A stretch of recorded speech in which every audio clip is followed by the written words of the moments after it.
Hello, Edwin. With us today, Edwin Carlson, who's a person involved in, very involved, I think, the CEO, CTO in a fintech for quite a while, and in the fintech in general, but also in the blockchain environment. Why don't you introduce yourself, Edwin, please? Sure. My name is Edwin Carlson. I've actually been working in the financial service industry for a little over 20 years, including fintech and blockchain of late.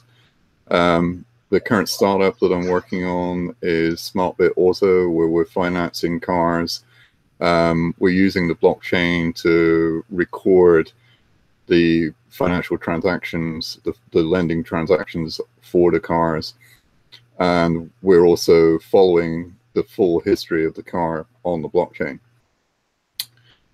As well as doing that, I'm also have been to various places in the world, including Bahrain, San Francisco, New York, teaching professionals about blockchain and its use in business from a non-technical standpoint, so that they can understand the impact of the blockchain on their particular role in their particular industry. Okay, so you have basically two type of hats. Do you have like a educational business around that, or just your speaking type of aspect of things? I'm actually in the process of starting a business specifically around the teaching side, called Blockchain and Business. We're planning on launching the first training courses in the first quarter of this year online. There will be a base course on the blockchain and how it operates, followed by a specific in-depth series of lectures focusing on a specific industry, for example, the supply chain industry, the electrical or energy supply industry, etc.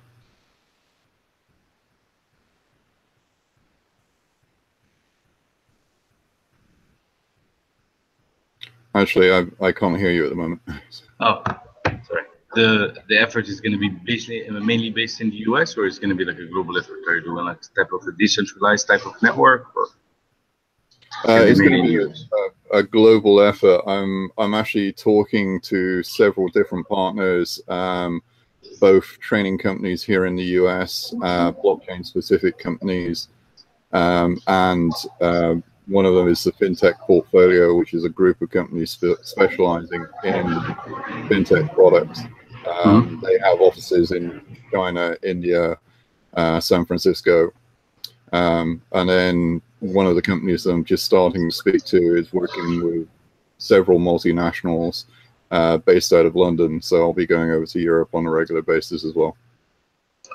Perfect. Now, why don't you tell us a bit about your project, about the car financing project? Okay. Well, right now, particularly here in the US, the car buying process essentially has not changed since the 1970s. The same can be said in the UK.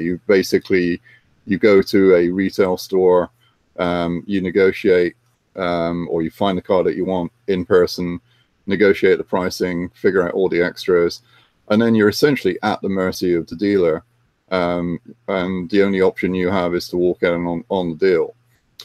It's one of the few remaining industries that is not being embraced by technology or embraced with technology. So the premise of SmartBit Auto is to essentially move all of the negotiation, all of the financing online, so that you can do all of this from your own home. You essentially will select the car that you want. If it's a new car, you'll select the model, etc. If it's a used car, you'll get a complete breakdown of the used car and its ownership history, etc. We'll be able to make real-time decisions on the lending, and then we want to go further than that. And once that somebody has got a loan, if they improve their credit score, to actually revise that loan cost to them down, because the money to us becomes cheaper as well. So we're building in a lot of artificial intelligence into this process, as well as making it basically very straightforward for the person to buy online.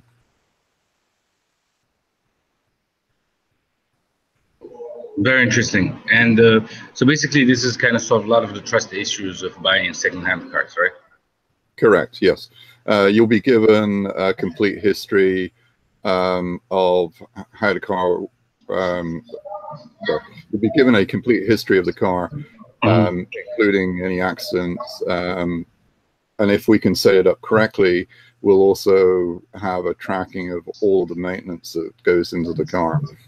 That's the piece that's new that the blockchain enables, and we're actually planning on an ICO midsummer to essentially bring in the financing to be able to pay for the acquisition of this data from places that do maintenance on cars and fix cars after accidents, etc. So you will be buying the data? Yeah, yes, we'll buy the data and then repackage it and resell it.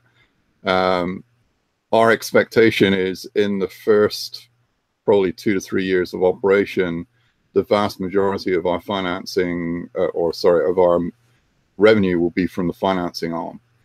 As we build up the stable of data about car ownership, how it's being used, who's insuring it, etc., then that data itself will start to exceed the value that we make from the financing side. Because there's insurance companies want to access that type of information. Financing companies want to access the information on default rates. There's the manufacturers themselves who want to see how well cars perform that are maintained, and a lot of this information we'll have ready access to. Right now within the auto industry, there's about 35 or 45 different companies that independently capture this information, but none of it's cross-referenced, none of it's integrated together. And part of our plan is to essentially bring all of this data under one roof. Oh, very interesting. Okay. And in terms of the project, you're prototyping. What are you doing right now? We've already prototyped the purchasing component, and that's the reason we're focusing on that. Is that's where our initial revenue comes from. There is a lot of legal work that needs to be done here in the US because every single state has its own regulation about how a car loan can be structured, who can represent a car loan, how the actual loan itself can be bound. Can it be bound by an electronic signature, or does somebody have to have a wet signature on a piece of paper? There's about 5 states that still require people to actually sign a physical document. Once we leave the US, fortunately, Europe is a lot more homogeneous in most of the paperwork. There are still country variances. And Canada is relatively straightforward compared to the US, and in a lot of ways is actually more advanced. Very interesting. It's funny how we find today how Europe went from being completely, completely kind of different in each and in every country. To the US now being extremely complicated to run a business, because the US today seems extremely more complicated than Europe. And maybe this is a very good hint on the price of the US dollars versus the euro, because I think a lot of people today are looking at both continents and saying, okay, well, the US has a lot of problems and a lot of protectionism. Maybe Europe seems like a good idea. Well, I would agree. And just from a standpoint of me, when I go to New York City, I use the underground, and I've got this flimsy piece of paper that essentially I use basically the Metro Pass to go on to the underground. While I was in London, I was only there for 3 or 4 days, and I was lent a card, a debit card, which also allowed me to just tap and go. So instead of buying a car specifically for the transit system in London, I just tap and go each of the stations, and it would be automatically charged back to my card. It was wonderful. I didn't have to even think about it. I haven't been to London for about 10 years, so that was a big difference. It made life so much easier, to say the least, just on that simple thing. And also, this is maybe another hint that was really making a difference in places like Silicon Valley is the fact that financing was available. It's not the fact that things were simple. And maybe with this blockchain environment where you can raise money from almost anywhere and there's absolutely no discrimination between who's holding the project and where they're from, etc. I think you will see some very good, I believe that you'll see some new pockets of new technologies in high adoption countries, adoption much faster technologies, etc. This is a very interesting environment. Anyways, where can we find more information about your project? How are you going to keep us updated, etc., etc.? Okay.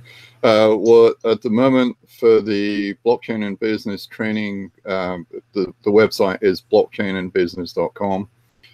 You can sign up for my newsletter there. For SmartBit Auto, it's smartbitauto.com. At the moment, we don't have a publicity machine going, but we will start that the middle of this year as we get our legal ducks in a row so that we can legally advertise, because the legal structure here in the US means you've got to have paperwork in place before you can actually say that you can lend to the general public. So certain things we're having to wait on the legal side. And then finally, although I didn't mention it anywhere else, I'm also an advisor to the London Football Exchange, which is an exchange where you can buy a portion of your favorite football club, like Leeds United, Manchester United, etc. And their ICO is starting in the next couple of weeks. And it'll be the londonfootballexchange.com. That should be up and running in the next couple of days. Wow, very interesting. So the actual exchange will be running, the project will be running, or the ICO? The ICO will be running. The ability to buy shares will start probably in the next 6 weeks, and the exchange will be up and running in the UK by the end of the year, which compared to the US, I think it would take twice as long in the US.